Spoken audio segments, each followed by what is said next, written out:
Have you ever reached a moment in life where it feels like everyone disappears? The messages stop. The people you trusted slowly drift away. The ones who once promised they would never leave somehow become strangers. And you find yourself sitting alone, asking a painful question.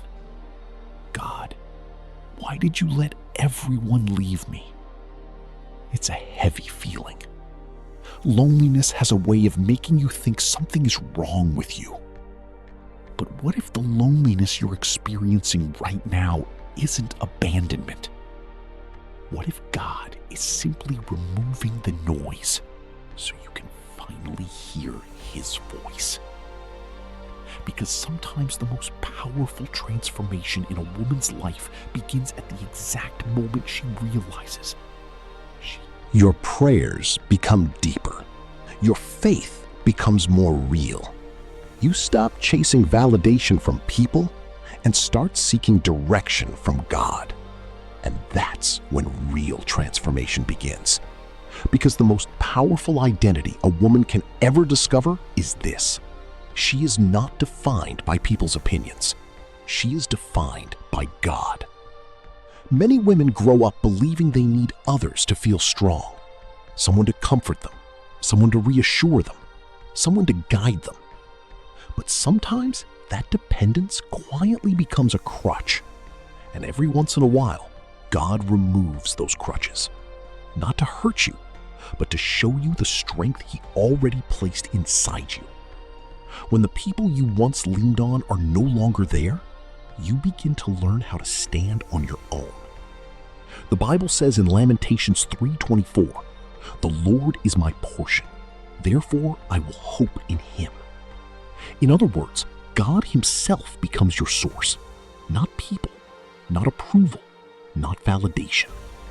God begins rebuilding your life from the inside out. What once felt like loss slowly starts to feel like freedom, because you realize something powerful. The strength you were searching for in others was inside you all along. Pain is one of the most misunderstood things in life. When we suffer, it's easy to assume God has abandoned us. But many times, pain is actually preparation. Think about Hannah in the Bible. She was misunderstood. She was mocked. Her heart was broken. But her pain pushed her into deeper prayer. Her tears became the place where her miracle was born. And eventually she gave birth to Samuel, one of the greatest. Something incredible happens. She begins to see herself through God's eyes. No longer someone's backup plan. No longer someone's emotional support system. No longer someone trying to please everyone. Instead, she discovers something much deeper. She is a daughter of the King. Just like Hagar in the wilderness, she felt abandoned by people, forgotten, overlooked. But God saw her. In Genesis 16:13, she called God El Roi, the God who sees me. And that same truth still applies today. Even when the world overlooks you, God never does. Sometimes isolation removes the labels people placed on you, so God can reveal who you really are. There is a kind of faith that can only grow in solitude.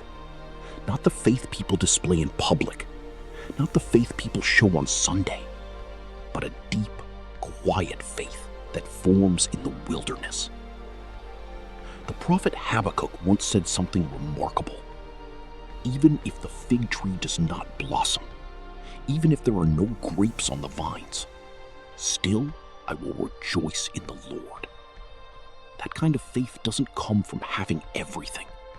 It comes from losing almost everything and